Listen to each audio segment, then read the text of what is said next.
استقبال میں 4 وشے پیش کرتا ہوں کہ یہ پوچھتے ہیں فرشتوں سے دشمنان علی، یہ پوچھتے ہیں فرشتوں سے دشمنان علی، ہماری قبر میں کیوں روشنی نہیں ہوتی، ہماری قبر میں کیوں روشنی نہیں ہوتی؟ کہا فرشتوں نے بغض علی اندھیرا ہے، اندھیرے میں کبھی تابندگی نہیں ہوتی، اندھیرے میں کبھی تابندگی نہیں ہوتی۔ 40 کے ساتھ میں ملتمس ہوں جناب سید ناصر علی صاحب سے جو ابھی حج زراعت مقدسہ سے واپس آئے ہیں، اور میں چاہوں گا کہ باوجہ بلند سربراہ کے صاحب ان کا استقبال کریں۔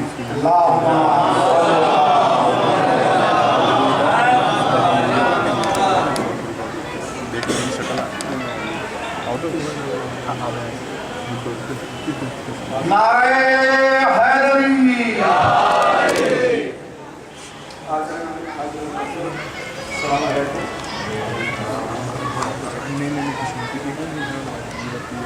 آج کے مقصد موجود کعبہ کے سلسلے میں مہیا ہے۔ دراصل یہ پورا مہینہ جو رجب کا ہے وہ علی سے ہی منسوب ہے۔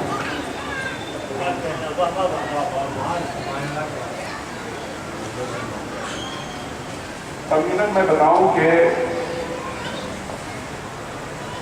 جب ایک شخص نے کہا کہ اس ساری کائنات کی دولت اور اس کائنات کے جتنے خزانے کیا ہوتے ہیں زمین کے اندر، دولت وہ ہوتی تو اس کے باہر ہوتی، تو کہنے والے نے کہا کہ اس کائنات کی جتنی دولت اور جتنے بھی خزانے ہیں انہیں یکجا کر دیا جائے تو بھی وہ علی کی جوتی کے تسبوں کی قیمت کے برابر نہیں ہو سکتی۔ دیکھیے یہ بات کسی مسلمان نے نہیں کہی، کسی شیعہ نے نہیں کہی، کسی مرد نے بھی نہیں کی، حتیٰ کہ نصیری کہنے والا ایک پادری ہمارے مذہب کا بھی نہیں، بس علی کو تھوڑا جان گیا، جتنی اس کی وسعت تھی، جتنا علی کو جانا اس کی بنیاد پر اس نے یہ بات کہی۔ آخر کیا بات ہے؟ ابھی زیادہ صاحب نے بتایا، میں جب فیشور کی زیادت کو گیا ہوا تھا، عزیز علی صاحب بھی بیٹھے ہیں یہاں پر، وہ ہمارے امراض ہیں بلکہ ہم کے امراض ہیں۔ میں جب جا رہا تھا تو فلائٹ 9 بجے 10 بجے کی تھی دن کی، میں نکلنے والا تھا کہ میری کال بیل بجی اور ایک بچی 12-13 سال کی ہوئی، وہ ٹیکسی سے آئی اور اس نے کہا کہ میں فلاں سنا تھا، میرے پاپا کو پتہ چلا ہے کہ آپ عراق جا رہے ہیں، انہوں نے یہ لفافہ آپ کو دیا۔ وہ لفافہ میں نے کھولا، اس میں 501 روپے تھے اور اس میں ایک تحریر تھی کہ آپ، مجھے پتہ چلا کہ آپ حضرت علی کے یہاں جا رہے ہیں، میری طرف سے یہ وہاں۔ جب ہم لوگ نجف میں تھے تو وہاں ایسی باتیں ہو رہی تھی، 13 رجب تھی، تو پتہ چلا کہ یہاں بغداد میں بہت سارے کرسچن فیملی، تو شب 13 رجب یہ کرسچن فیملیز نجف آتی ہے اور عقیدتاً طواف کر لیتی ہے، اندر نہیں جاتی، اتنا لحاظ رکھتے ہوئے، لیکن چونکہ علی سے محبت ہے لہذا آتے ہیں، طواف کرتے ہیں، باہر سے چلے جاتے ہیں۔ میرے کہنے کا مطلب یہ ہے کہ علی آخر شخصیت کیا ہے کہ جس کو دوسرے دین کے لوگ بھی اگر علی کو تھوڑا بہت بھی جان گئے تو وہ عقیدت کا اظہار کیے بغیر نہیں رہے۔ یہ کیا کشش؟ ہمیں نہیں لگتا میرا ذاتی خیال ہے کہ اسلام میں کوئی بھی ایسی شخصیت ہے جس کو دنیا کے جتنے ادیان ہیں یا جتنی آئیڈیالوجی ہے اس نے یکجہت ہو کر جس کو مانا ہو اور سراہا، تو کوئی تو بات ہوگی. کوئی بھی دیکھیے مسلک کا آدمی اپنا مسلک نہیں چھوڑتا، اپنا دین نہیں چھوڑتا، لیکن علی ایک ایسی شخصیت ہے جہاں پر آنے کے بعد وہ اپنا دین و مسلک چھوڑے بغیر وہ علی کی تحدیث پر اپنی جگہ کو گرا. اب میں اپنی منزل کی طرف آ رہا ہوں کہ آخر علی کی شخصیت کیا ہے. ابھی ہمارے شعراء حضرات نے کعبے کا ذکر کیا، کیونکہ علی کا ذکر ہو اور کعبے کا ذکر نہ ہو یہ بھی ممکن ہے. تو بات یہی سے ہم شروع کرتے ہیں کہ آخر کعبہ کیا ہے. ہم لوگ اتنا کہتے ہیں کہ کعبے میں پیدا ہوئے ہیں، کعبے میں پیدا ہوئے دیوار شاید ہوئی، اور مفسرین نے سمجھا کہ یہ علی کی فضیلت ہے کہ وہ کعبے میں پیدا. لیکن علی کا کعبے میں پیدا ہونا علی کی فضیلت میں کوئی اضافہ نہیں کرتا. کیوں؟ کیونکہ اگر علی کعبے میں پیدا نہ ہو کر شیخ ابی طالب میں پیدا ہوتے تو کیا ان کی منزل میں کوئی کمی آ جاتی؟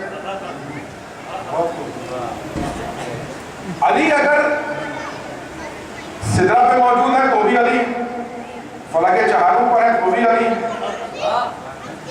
کعبے کے اندر ہے تو بھی علی ہے، اور یہودی کے بعد میں اگر مزدوری کر رہے ہیں تو بھی علی ہے. یہاں تک کہ مدینے کی گلیوں میں اگر ان کے گلے میں رسیاں باندھی گئی ہیں تو بھی علی ہے. دراصل کعبے میں علی کی ولادت اللہ کی بھی ضرورت تھی اور علی کی بھی ضرورت تھی. ایک چند منٹ میں اسی پر میں وضاحت کرتا ہوں.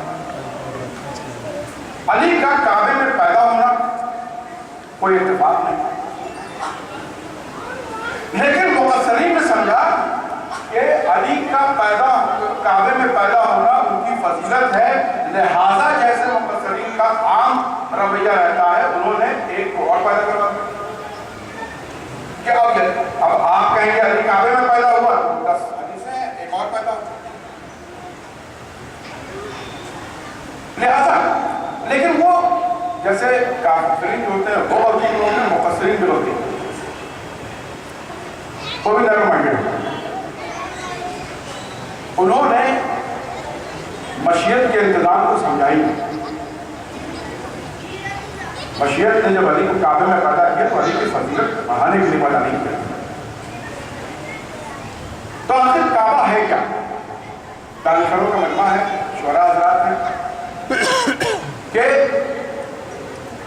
عام مسلمانوں کے جتنے بھی مسلک ہیں سب کا ایک معاملے پر اتفاق ہے کہ یہ کعبہ جو ہے یہ جنت میں ایک گھر ہے جس کو کہتے ہیں بیت المعمور. عام طور پر ہم لوگ دعائے نور میں بھی پڑھتے ہیں، دعائے نور میں بھی، لیکن قرآن میں اللہ قسم کھا رہا ہے سورہ طور اور اسی میں وہ کہتا ہے بیت المعمور. تو جتنے بھی مفکرین اسلام کے جتنے بھی مکتب فکر ہیں وہ اس بات پر متفق ہیں کہ کعبہ دراصل ہو بہو شکل ہے بیت المعمور کی. اب کعبہ بنا کیوں؟ کعبہ بنتا رہا، بگڑتا رہا، بنتا بگڑتا رہا، آخری بار کعبہ بنا حضرت ابراہیم. لیکن کعبہ اسی جگہ پہ سب سے پہلی بار آدم نے بنایا، اور آدم نے اس لیے بنایا کہ جب وہ جنت سے نکالے گئے تو جب زمین پر آئے تو جنت میں ایک گھر تھا بیت المعمور، اور جتنے ملائک اور جتنے جنت کے مقیم تھے ان کا وہ قبلہ. ضرورت پڑی آدم کو کہ ایک قبلہ جو جنت میں تھا اس کی ایک خوبصورت شکل بنائی جائے تاکہ یہ بھی قبلہ بن جائے اور توحید کی کا ایک مرکز بن جائے. لہذا اس کی خوبصورت شکل بنائی. تو اتنی بات یہاں تک پہنچ گئی کہ کعبہ بیت المعمور کی نقل ہے. اب بیت المعمور کیا ہے؟ میں عربی سے بہت زیادہ واقف نہیں، لیکن میں نے جتنی تفاصیل اور جتنی ٹرانسلیشن تھی انٹرنیٹ کے ذریعے جب میں نے پڑھی، اور چاہے شرف خانوی ہو محمد علی جو بھی ہے، انہوں نے جب یہ سورہ طور کی جو ترجمہ کیا ہے کہ اللہ بیت المعمور کی قسم کھا رہا ہے، تو انہوں نے بیت المعمور کا ٹرانسلیشن کیا کہ وہ گھر جو آباد ہے.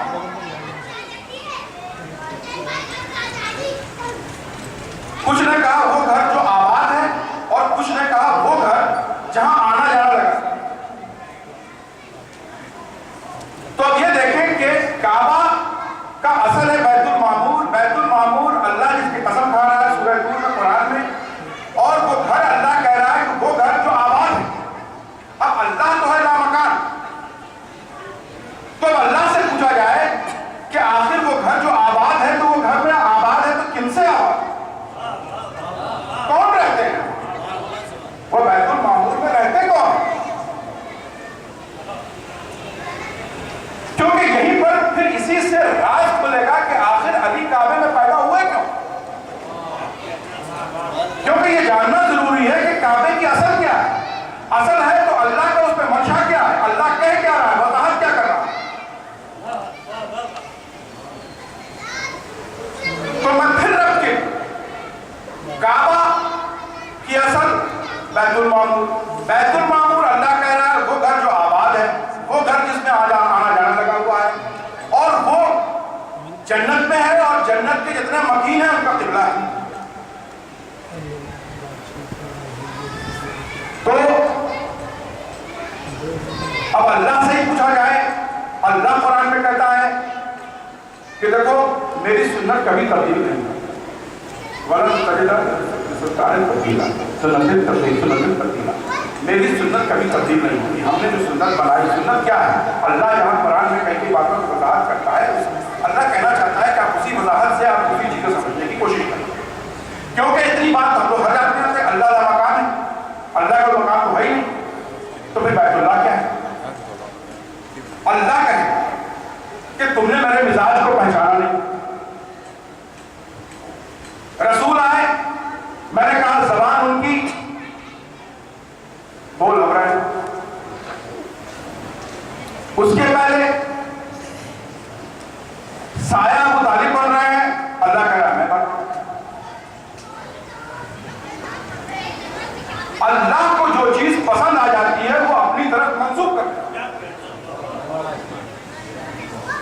اب اللہ کی کوئی جسم نہیں اس سے بڑھ رہا ہے، لیکن اب اللہ یہیں پر تو کہے گا کہ دیکھو میرا جسم کوئی نہیں، میں جسامت سے بے نیاز ہوں، لیکن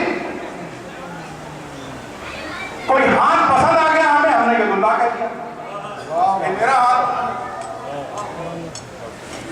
چہرہ پسند آ گیا، ولی اللہ کہہ دیا. آنکھیں پسند آ گئی، عین اللہ کہہ دیا. ہاتھ علی کا، اللہ کہہ رہا ید اللہ. آنکھیں علی کی، اللہ کہہ رہا عین اللہ. چہرہ علی کا، اللہ کہہ رہا وجہ اللہ. نفس اللہ کا، نفس علی کا، اللہ کہہ رہا نفس اللہ. تو اسی تسلسل میں کیوں نہیں آگے بڑھ کے کہتے گھر علی کا لیکن وہ بیت اللہ. دراصل یہ بیت المعمور اور کچھ نہیں ہے، یہ گھر ہے اہل بیت کا، اور اسی کی نقل ہے کعبہ. اب دیکھیں یہاں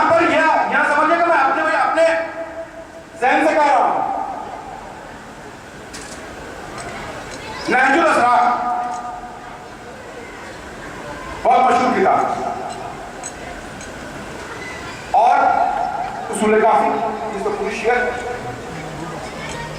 اصول کافی کی جلد 1 اور چیپٹر نمبر 20. یہ میں اس لیے کہہ رہا ہوں کہ یہ حوالہ ہے جس میں ذکر ہے کہ امام حسین نے جو آخری خطبہ دیا ہے شہید ہونے کے ٹھیک پہلے، وہ آخری خطبہ اصول کافی. کوئی آدمی اصول کافی، کوئی شیعہ اصول کافی کی نفی نہیں کر سکتا کیونکہ ساری شیعہ تھی اسی پر. اور نجل اسرار دونوں میں امام حسین کا وہ آخری خطبہ منول موجود ہے جو امام حسین نے کربلا میں عصر کے بعد فوجیہ شہر ہو گیا. اور رسول حسین کہتے ہیں اپنا بہت سارا تعارف دے کہ ہم ہیں کون، اور تعارف دیتے دیتے یہ کہتے ہیں کہ دیکھو میں وہ ہوں جو بیت المعمور کا رہنے والا ہوں. انگلش ٹرانسلیشن میں نے یہ دیکھا کہ I am the resident of بیت المعمور. میں بیت المعمور کا رہنے والا ہوں، جس کے دیکھیں ہے کیا کہ ہم لوگ سنتے تو رہتے ہیں احادیث، لیکن اس کو اگر جوڑ دیا جائے تو ہی سمجھ پائیں گے کہ اس کا مطلب کیا ہے. اب حسن اور حسین کو کپڑے چاہیے تھے مدینہ میں، سل کیا رہے ہیں جنت سے. جنت میں کہاں سے سل کیا ہے؟ ایک گھر موجود ہے ان کا. جھولا جھلانے والے جنت سے آ رہے ہیں. ارے کہاں سے؟ وہی تو وہی گھر تھا، وہاں سے آ گئے اور بتا دیا گیا. ہمارے گھر میں کئی ملازم ہیں جو ہمارے پٹنہ کے گھر کے ہیں، کام کر رہے ہیں. تو اب دیکھیے میں اپنی منزل پر پہنچ رہا ہوں کہ یہ خانہ کعبہ یہ نقل ہے بیت المعمور کی. بیت المعمور امام حسین نے خود کہا کہ ہم اہل بیت کے رہنے کی جگہ ہے. تو یہ خانہ کعبہ تھا علی کا گھر. ہوا کیا؟ وقت بدلتے بدلتے یہ بن گیا لات و منات کا اڈا. اب چونکہ اللہ نے علی کے گھر کو اپنا گھر بنا دیا تھا اور وہ تھا توحید کی نشانی. اب اللہ نے علی کو کہا دیکھو گھر تمہارا، اب ضرورت تمہاری ہے کہ تم جاؤ اور اپنے گھر کو ان لوگوں سے پاک کرو جنہوں نے تمہارے گھر پر قبضہ کر لیا. علی کعبے میں پیدا ہوئے صرف اسی کام کے لیے کہ گھر تھا علی کا، قبضہ کیے بیٹھے تھے کچھ لوگ، ان سے ان کو کرانا تھا خالی. لہذا علی آئے کعبے میں. اللہ نے انتظام کیا کیا کہ دیکھو مکان مالک کیا ہوگا. یہاں ہو سکتا ہے کہ وکلا حضرات کے پاس ہوں، جب کسی کی ملکیت کی بات کی جاتی ہے گھر کے تو کہا جاتا ہے کہ در و دیوار کا مالک، مطلب در کا بھی مالک اور دیوار کا بھی مالک. دیکھیں در کی چابی تو ابو طالب کے پاس موجود تھی، وہ تو دنیا کے سامنے موجود تھا کہ وہ مالک. اب قانون کے حساب سے کیونکہ اللہ کو ثابت کرنا ہے کہ یہ گھر ہے علی کا، تو مالک وہ ہوتا ہے کہ جو کہ در کا بھی مالک ہو اور دیوار کا بھی مالک ہو. سوائے مالک کو یہ حق ہوتا ہے کہ اپنے دیوار میں در بنا دے. جو ٹیننٹ ہوا کرتے ہیں ان کو یہ حق نہیں ہوتا کہ دیوار توڑ دیں. ان کو حق صرف اتنا ہی ہے کہ دروازہ بنا ہوا ہے اسی سے جا سکتے، وہ بھی اجازت کے ساتھ. لیکن جو مالک ہوتا ہے اس کو یہ حق ہوتا ہے کہ وہ کہیں سے بھی دیوار میں در بنا دے. لہذا اللہ نے اسی بات کو ثابت کرنے کے لیے دیوار میں در بنایا تاکہ کل مقصرین کسی اور کو پیدا کر دے کہ یہ بھی کعبے میں پیدا ہوئے تو کم از کم یہ تو بتا دے کہ دیوار میں در کے باہر پیدا ہوئے کہ نہیں. دیکھیں قبضہ تو اس میں خود بھی کیے ہوئے تھے، کوئی بھی اندر جا کے آج بھی کوئی بھی جا کے دروازہ کھول کے پیدا ہو جائے کیا کرنی چاہیے. لیکن اللہ نے قانون کلیہ بنایا کہ اگر کسی کو علی کی ہمسری کرنی ہے تو پھر جائے دیوار کے پاس جائے اور دیوار شق ہو اور پھر وہ اندر پیدا ہو کر سکتا. جلد سے جا کے چاہے دنیا جس کو بھی پیدا کر لے وہ علی کے برابر نہیں ہو سکتا. اللہ علی کو کعبے میں پیدا کر کے علی کی منزلت اس طرح سے بیان کرنا چاہ رہا ہے کہ دیکھو علی ہے اس کے مالک, ملکیت ہوتی ہے ان کی جو دیوار کا بھی مالک, در کا بھی مالک. اب اللہ نے جب اسی بات کی دیکھیے علی نے جہاں بھی قسمیں کھائی اور جہاں قسم ایسی کھائی ہے جہاں کے جس پر وزندار تو رب کعبہ کیوں فستوں میں رب کعبہ, رب کعبہ قسم میں کامیاب حدیث کے سامنے آ گئے. آخر علی کی کامیابی کیا ہے بھائی؟ جنگ بدر چڑھی خبر کی کامیابی کیا علی کی کامیابی ہے؟ علی کس کامیابی کی بات کر رہا ہے؟ علی کا آخری جملہ فکر رب کعبہ, رب کعبہ کی قسم میں کامیاب رہا. دیکھیے جیسے اللہ کا کوئی جملہ بے معنی نہیں ہوتا, وہ بے مقصد نہیں ہوتا, ویسے علی کا بھی کوئی جملہ بے معنی بے مقصد نہیں ہوتا. نفس اللہ ہے, لسان اللہ. کیا وجہ؟ علی کی کامیابی یہ تھی کہ علی بھیجے گئے تھے ایک کام کے لیے. وہ کہانی شروع ہوتی ہے علی کی کعبے میں ولادت, جہاں 365 بت موجود, ہر دن کے لیے ایک بت, جو کہ اللہ کی وحدانیت اس کو پوچھا ہے کہ کعبہ جو ہے جس کو اللہ نے اپنا گھر کہا ہے تو وہ مسلم گھستے ہیں. علی کو ذمہ داری سونپی گئی کہ آپ جائیے اپنے گھر کو ان سے پاک کریے تاکہ پھر یہ بیت اللہ بن جائے. اور علی نے اسی لیے یہ کام رسول نے بھی علی سے ہی کروایا. رسول نہیں کر سکتے کہ اس کعبے کو اگر اس کی تطہیر ہونی ہے تو علی کے ذریعے ہونی ہے. علی اسی بات کی طرف اشارہ کر رہے تھے کہ دیکھو جب میں دنیا میں آیا تھا تو یہ کعبہ بت کعبہ بنا ہوا تھا, 365 بت تھے یہاں, لیکن آج میں اس دنیا سے جب جا رہا ہوں کعبہ پھر سے بیت اللہ بن چکا ہے اور ہم اپنے پیچھے لائن چھوڑے جا رہے ہیں کہ جب تک یہ رہیں گے تب تک پھر کبھی کعبہ بت قدم نہیں بن پائے. اور یہی علی کی کامیابی تھی جس کی بنا برانی کر رہے تھے فستوں میں رب کعبہ, اور یہی کامیابی.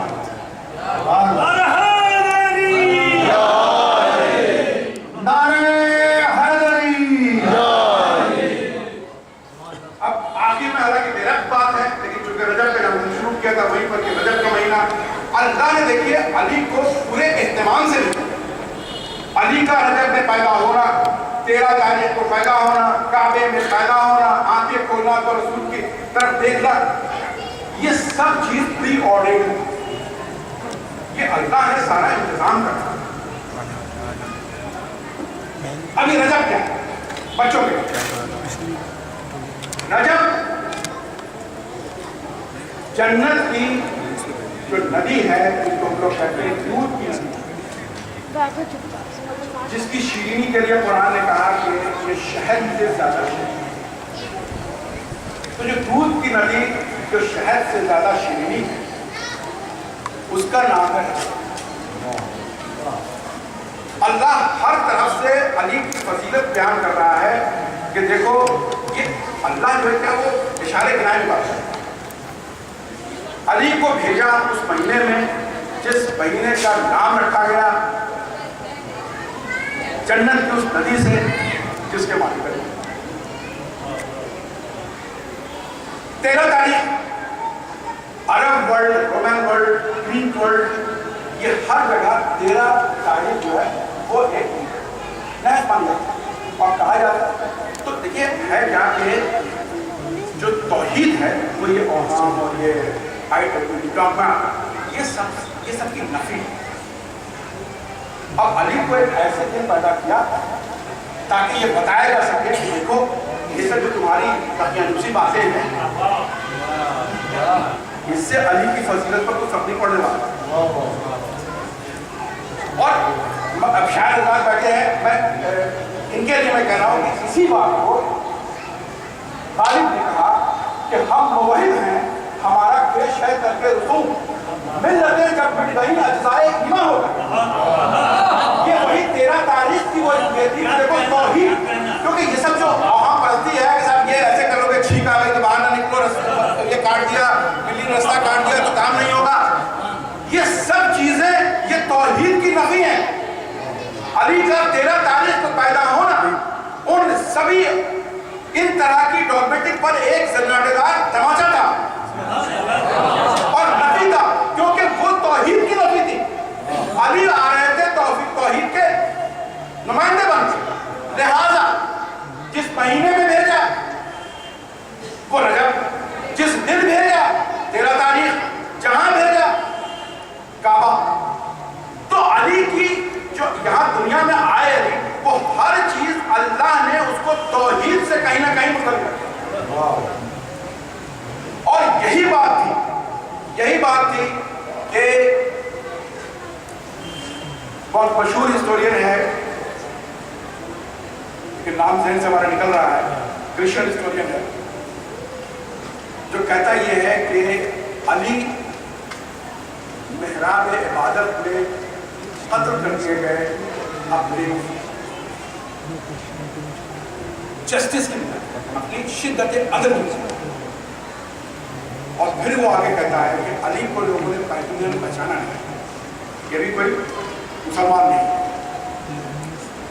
کہتا ہے علی کو لوگوں نے پہچانا نہیں، اور نہ پہچاننے کی وجہ صرف وہ ہے کیونکہ علی توحید اور عدل کے بغیر پہچانا نہیں جا سکتا.